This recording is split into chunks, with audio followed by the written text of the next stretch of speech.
Magandang hapon mga kamag-aral. Tayo pala ay tatalakayin at pag-aaralan ang Kabanata 4 ng El Filibusterismo, kung saan ito ay pinamagatan ng Cabezang Tales. Dito malalaman natin kung sino si Cabezang Tales at bakit ito pinamagatan ng Cabezang Tales. Ito ang summarize o buod ng kwento. Tara at pakinggan. Si Tandang Selong na umampon kay Basilio sa gubat ay matanda na. Ang ama ng dalagang si Lucia, si Cabezang Tales, na anak ni Tandang Selong, ay isang kabesa de barangay. Yumaman ito dahil sa tiyaga na isama muna sa isang namumuhunan sa bukid. Nang makaipon ng kaunti ay naghawaan ng gubat na nang pagtanong niya ay walang may-ari at ginawa niyang tubuhan. Inisip niyang pag-aralin na sa kolehiyo si Huli upang mapantay kay Basilio na kasintahan nito. Nang ang bukid ay munlad, ito ay inangkin ng mga praile. Pinabuwis si Cabezang Tales, tinaasan ang pabuwis. Di na nakaya ni Cabezang Tales nakipag-asunto sa mga praile. Matigas ang sabi ni Cabezang Tales. Pinakita ng mga praile ang kanilang titulo sa lupa. Wala na naging kawali si Tano. Hindi ibinayad ng kapalit ang anak. Anya, hinungkalkot tinanamnan ang lupang ito. Namatay at nilibing dito ang aking asawa at anak na dalaga, si Lucia. Sa pagtulong sa akin, kaya't di ko maibibigay ang lupang ito, kundi sa sino mang didilig muna rito ng kanyang dugo at maglilibing muna ng kanyang asawa at mga anak, at anya, paring ukol sa pagiging bawal ni Tano. Ako'y bumabayad sa abogado. Kung mananalo ako sa asunto, ay alam ko na ang aking gagawin upang siya'y mapabalik. Ngunit kung ako'y matalo, di ko na kailangan ang anak. Inanuran ni Cabezang Tales ang kanyang bukid. Lagi siyang may pasang baril. Di makapasok doon ang sinuman dahil balita si Cabezang Tales sa pagbabaril. Nagdala siya ng bulok. Balita sa Arnis ang kabesa. Pinagbawal ang bulok, nagdala siya ng panahon. Si Cabezang Tales ay nahulog sa kamay ng mga tulisan at pinatubos, sinanla ni Huli ang kanyang mga hiyas liban sa isang lakit o agnos na bigay sa kanya ni Basilio. Hindi rin nakasapat ang panubos. Pinansyang mangutang kay Hermana Pensyang at maglingkod dito bilang utusan. Noon ay bisperas ng Pasko. Kinabukasan araw ng Pasko ay maglilingkod na siyang alila. Masalimuot ang naging panaginip ni Huli ang gabi.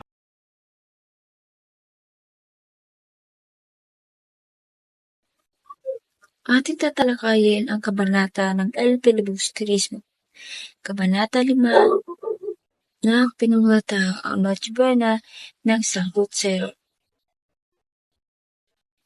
Narito ang mga tauhan, Kapitan Basilio, Kutserong Sinong, at si Simon. Buod ng Kabanata 5. Gabi na makarating si Basilio sa kanilang bayan. Nasabay pa siya sa prosesyong pang Noche Buena. Naabala pa sila dahil binubugbog ang sangkutserong si Sinong na nalilimutan ang kanyang sedula. Matapos ay napag-usapan nila ang rebulto ni Metusalem, ang pinakamatandang taong namalagi sa daigdig. Idinaan naman ang rebulto ng 3 haring mago na nakapagpaalala kay Sining kay Haring Melchor. Itinanong naman ng kutsero kay Basilio kung nakaligtas na ang kanang paa ng bayan ni si Bernardo Carpio, na naipit umano sa bundok sa San Mateo. Pinaniniwalaan kasing hari ng mga Pilipino si Carpio na makapagpapalaya sa kanila.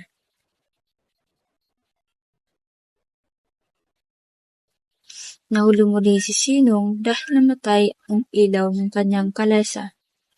Dinala na siya sa presento at si Basilio ay naglakad na. Sa paglalakad niya ay napansin niyang wala man lang parol at tahimik ang bayan.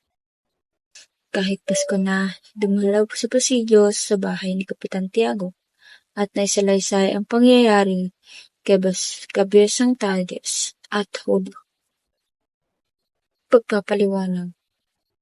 Si Bernard Carpio ay isang likhang guni-guni na hango sa isang kalamat na nahiram sa Mexico. Isa sa paniniwala ng mga Pilipino sa nobelang ito na nakapagpapalaya sa kanila na siyang simbolo ng pagkakaroon ng pag-asa at kalayaan mula sa dayuhan. Ang mga kutsero ay isang simbolo naman ng pagkakaalipin ng mga Pilipino na nakakatanggap ng mabigat na parusa sa kaunting pagkukulang.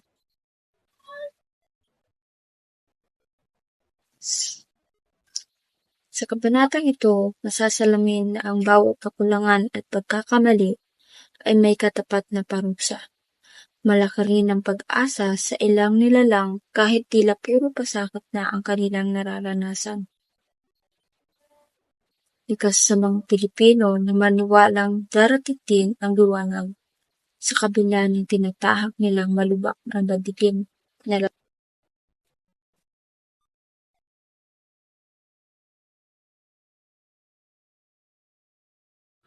Kabanata 6, si Basilio. Umalis si Basilio sa bahay ni Kapitan Tiago madaling araw pa lamang. Nagtungo siya sa libingan ng mga Ibarra sapagkat anibersaryo ng kanyang yumaong ina. Nag-alay siya ng isang panalangin para sa ina. Matapos yun ay lumisan na rin si Basilio at bumalik sa Maynila. Muntik na magpatiwakal si Basilio dahil sa mga suliraning hinaharap. Nakita lamang siya ni Tia Isabel at Kapitan Tiago. At kinupkop at pinag-aaral ito sa letran. Hirap nung unang taon sa eskwela si Basilio at tanging adsum o narito po ang kanyang nababanggit. Nakukutsa rin siya dahil sa kanyang lumang kasuotan. Gayunman, wala nakapigil kay Basilio na mag-aral. Nagkaroon ng guro si Basilio na tinangka siyang lituhin sa isang aralin. Ngunit nasagot ni Basilio ng ilang beses ang tangka ng guro. Dahil dito ay nagkaroon sila ng alitan at nagkaroon pa ng laban sa sable at baston. Naging sobresaliente din siya o may pinakamataas na marka. Hinihikayat naman siya ni Tiago na mag-aaral sa Ateneo Municipal kung saan siya kumuha ng medisina. Mga mahalagang pangyayari, pagpunta ng palihim ni Basilio sa kagubatan patungo sa puntod ng kanyang yumaong ina. Pag-alala ni Basilio sa mga naging karanasan at pagsubok sa buhay at paano niya natagpuan si Kapitan Tiago. Paglalarawan ni Basilio sa kanyang pag-aaral sa San Juan de Letran at paano siya naging matagumpay sa pag-aaral. Mga tauhan, Basilio, Crisostomo Ibarra, Kapitan Tiago, Tia Isabel, Sisa Elias. Ang aral sa Kabanata 6, wala ka sa katayuan sa buhay o anyo, ang pagiging mahusay, sabi nga, huwag husgahan ng aklat ayon sa lamang sa pabalat. Minsan ang kagalingan na ikinukubli lamang at inilalabas sa tamang pagkakataon. At dito na po nagtatapos ang Kabanata 6.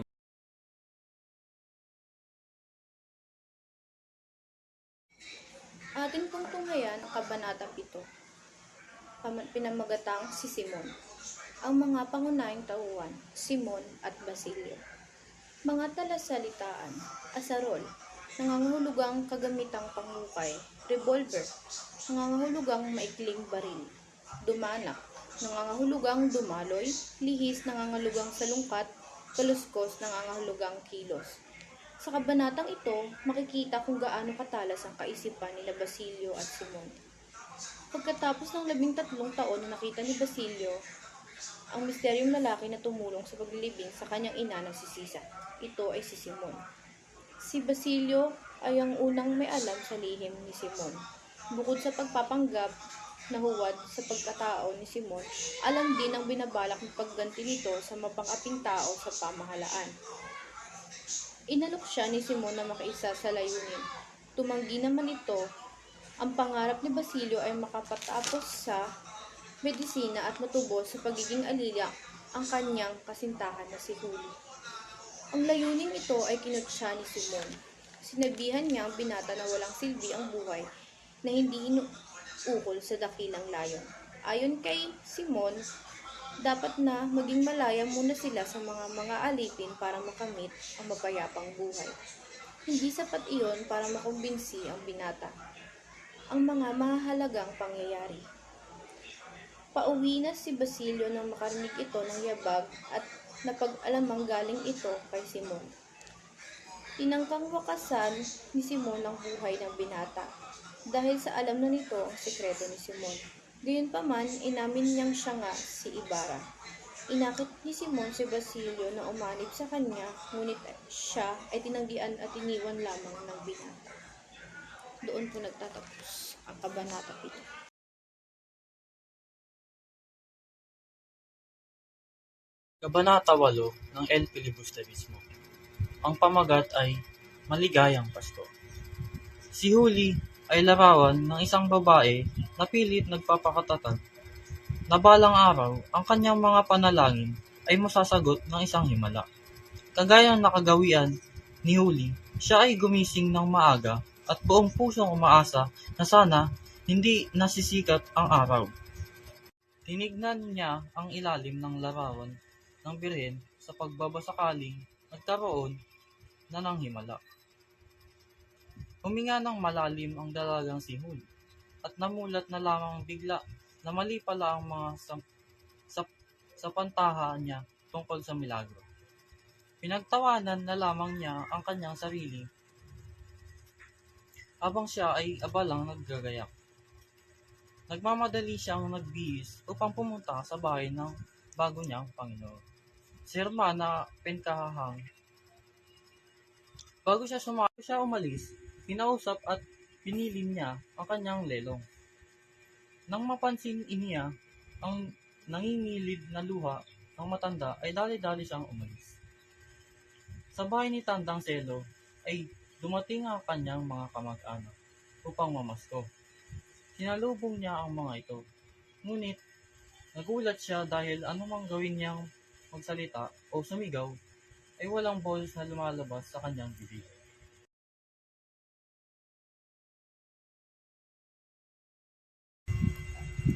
Kabanata 9 ng El Filibusterismo. Ang pamagat, ang mga Pilato. Buod. Sa kabanata na ito, pinakita ni Rizal ang pamamayanin ng kasakiman at pagiging tuso ng mga pride. Ang nakakalunos na sinapit ni Cabezang Tales ay nakarating sa bayan.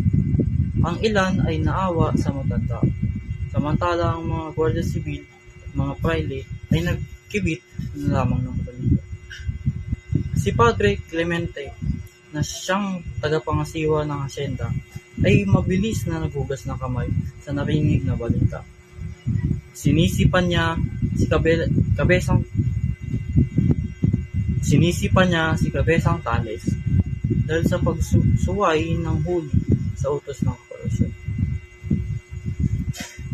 Idiniin pa niya ang matanda na nagtatago ng mga armas. Pinagsabihan ni Hermana Petsang ang alipin na si Huli na magdasal sa wikang Kastila. Ito daw ang dahilan kung bakit napipi at naghihirap ang kanyang ama. Hindi daw sila marunong manalangin sa langit. Buong galak na nagdiwang ang mga pari dahil sa pananalo nila sa usaping tungkol sa asyenda. Sinamantala nila ang pagkakataong upang ipamigay ang mga lupain ni Cabezang Tales. Maging ang matanda ay bibigyan ng kautusan ng tinente na lisanin ang kanyang sariling tahanan. Mahalagang pangyayari sa kwento. Si Huli na anak ni Cabezang Tales at apo ni Tandang Selo dahil sa pagkatalo ng ama sa usapin laban sa praile na naging dahilan sa pagdiriwang ng mga praile.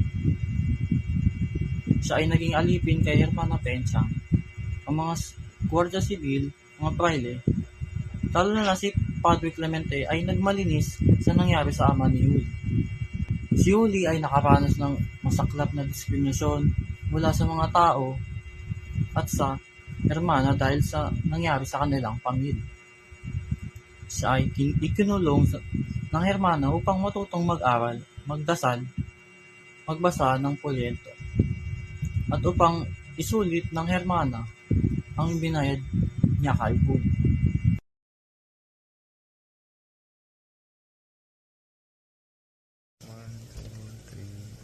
Kabanata 10, Kayaman at Karalitaan.